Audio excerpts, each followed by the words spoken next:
तो चलिए भाई, आपके 4 एग्जाम्स हो चुके हैं। हिंदी हो गए, इंग्लिश हो गए, साइंस हो गए और सोशल साइंस हो गए। उम्मीद करता हूं कि ये सभी एग्जाम्स आपके बहुत बढ़िया होंगे। अब बारी है मैथमेटिक्स की। मैथमेटिक्स एक ऐसा सब्जेक्ट है जिसमें हम 100 आउट ऑफ 100 स्कोर कर सकते हैं। अगर आपको इंटरनल में 20 मार्क्स मिले होंगे, अगर आपने साल भर बहुत अच्छी परफॉर्मेंस की होगी, नहीं भी मिले होंगे तो 80 आउट ऑफ 80 आप एक्सटर्नल एग्जाम में जरूर स्कोर कर सकते हैं। उसके लिए आपके पास ये जो गैप डेज मिले हैं, बहुत बढ़िया गैप डेज है। अगर कोई बच्चा ऐसा है जिसने अभी तक कुछ भी नहीं पढ़ा है और वो इस गैप डेज में बहुत बढ़िया से प्रिपरेशन करता है, जो चीजें मैं उसको बताने वाला हूं उसको फॉलो करता है, तो डेफिनेटली वो बहुत अच्छा स्कोर कर सकता है। चीजों को करने के लिए, चीजों को समझने के लिए मेक श्योर बहुत ध्यान से इस स्ट्रेटजी को समझिएगा। देखिए, मैंने एक प्लानर आपके लिए बनाया है कि 7 दिन में आप पूरा कंप्लीट सिलेबस पढ़िएगा। कैसे? सबसे पहले आज जब आपको ये वीडियो देखने को मिल रही है, आज एकदम आराम से रिलैक्स होकर आराम करिएगा। कल आप उठिएगा या आज रात में आपको लगता है कि नहीं अब आपको स्टार्ट करना है, तो आप सबसे पहले 2024 का पेपर एनालिसिस करिएगा। ये पेपर आपको कहाँ मिलेगा मैं आपको बता देता हूँ, और बाकी बहुत सारे कॉन्टेंट्स में डालने वाला हूँ। तो @रैंकर्स बोर्ड्स का टेलीग्राम चैनल आप जरूर ज्वाइन कर लीजिएगा। वहां पर मैं सबसे पहले आपको पीडीएफ के फॉर्म में सीबीएसई 2024 का पेपर डालने वाला हूं। उस पेपर में आपका सारे क्वेश्चंस कहां से आए हुए हैं, सारे सेट्स यानी 6 के 6 सेट्स डालने वाला हूं, साथ ही साथ उनका आंसर की और सॉल्यूशन, और एक वीडियो के थ्रू भी मैं समझाऊंगा कि क्या क्या पेपर है, कैसे कैसे चीजें पूछी गई थी, तो आप ध्यान से उसको समझिएगा। उसके बाद जब हम गैप डेज देखते हैं तो हमारे पास टोटल 9 दिन का गैप डेज है, 9 डे का गैप डेज है। तो 9 डे गैप को हम 7 डे यूज करेंगे अपनी प्रिपरेशन के लिए। 7 डे हम प्रिपरेशन करेंगे और 14 चैप्टर हमको पढ़ने हैं। 7 डेज में हम 14 चैप्टर को बहुत आसानी से कंप्लीट कर सकते हैं, 2 चैप्टर्स पर डे। कौन कौन से चैप्टर पढ़ने हैं अभी आगे डिस्कस करेंगे।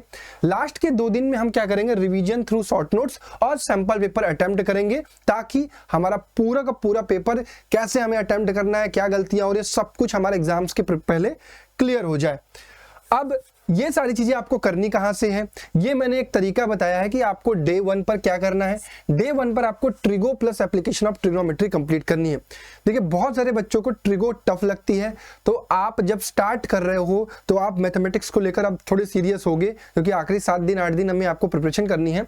तो सबसे पहले जो सबसे टफ चैप्टर आपको लगता है उसको सबसे पहले फिनिश करेंगे, ताकि हमारे मन से डर दूर हो जाए कि नहीं ये टफ नहीं था, अगर हम ढंग से इसको पढ़ लें अभी भी तो हमारा काम हो सकता है। तो डे 1 में आपको trigo plus application of trigo, ये तो बहुत छोटा है, ये कर लेंगे।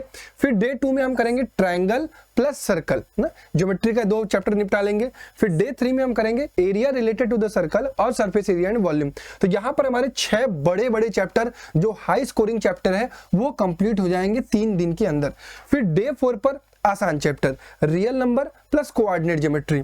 फिर उसके बाद डे 5 पर polynomial plus pair of linear equation in 2 variable. फिर डे 6 पर quadratic equation plus arithmetic progression. फिर डे 7 पर स्टैटिस्टिक्स प्लस प्रोबेबिलिटी।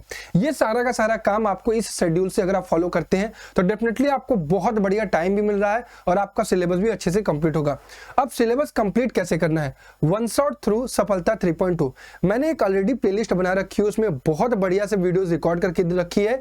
वो प्लेलिस्ट आपको कहां मिलेगी, डिस्क्रिप्शन बॉक्स में उसका लिंक भी मिल जाएगा।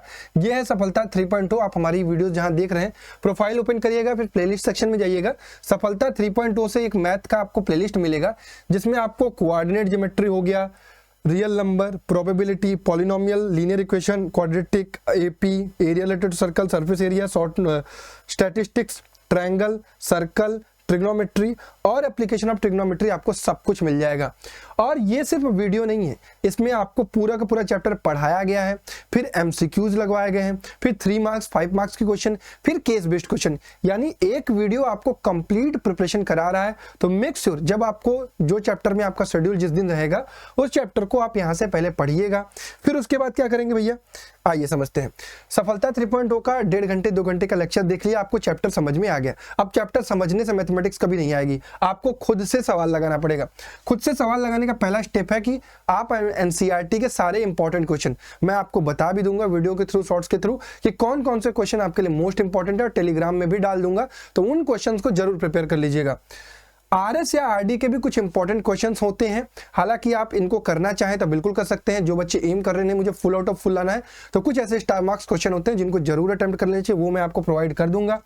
फिर उसके बाद कुछ PYQs, अगर आपके पास PYQs की कोई किताब है तो मेक श्योर कुछ PYQs को अटेम्प्ट कर लीजिएगा। पीछे रिसेंट के 2 से 3 सालों के भी करते हैं, बहुत हेल्पफुल होगा। फिर उसके बाद आपने हर चैप्टर को कंप्लीट करने के बाद शॉर्ट नोट्स जरूर बनाना है। वो शॉर्ट नोट्स आपको काम देंगे लास्ट टाइम में रिवीजन करने के लिए। अब जो हमारा डे 8 होगा और डे 9 होगा वो कंप्लीटली रिवीजन के लिए होगा। सैंपल पेपर हम एक लगाएंगे, हमने रिवीजन करना है। रिवीजन किया, एनालिसिस की कि भाई अभी कौन सा पोर्शन हमारा वीक रह जा रहा है, किस टॉपिक के सवाल नहीं लग पा रहे हैं, वो सारी चीजें आपको एनालिसिस कर लेनी है। फिर उसके बाद डे 2 पर आएंगे यानी डे 9 पर आएंगे, दूसरा सैंपल पेपर लगाएंगे 3 घंटे बैठ के, फिर रिवीजन और एनालिसिस करेंगे कि भाई कौन सी गलती रह गई। तो इतना काम आपको ये 9 दिन के गैप में करना है। मैं उम्मीद करता हूं कि जो बच्चा 0 पर भी स्टैंड कर रहा होगा डेफिनेटली काफी ऊपर जाएगा। इसके लिए आपको इस कंटेंट को यूज करना है, मेरी पीडीएफ्स का यूज करना है, और आपके लिए जो भी हेल्प की रिक्वायरमेंट होगी आप मुझे कमेंट बॉक्स में बताइएगा, मैं जरूर करूंगा। ठीक है, तो बेस्ट ऑफ लक, मिलके इस एग्जाम को भी फोड़ते हैं। जय हिंद।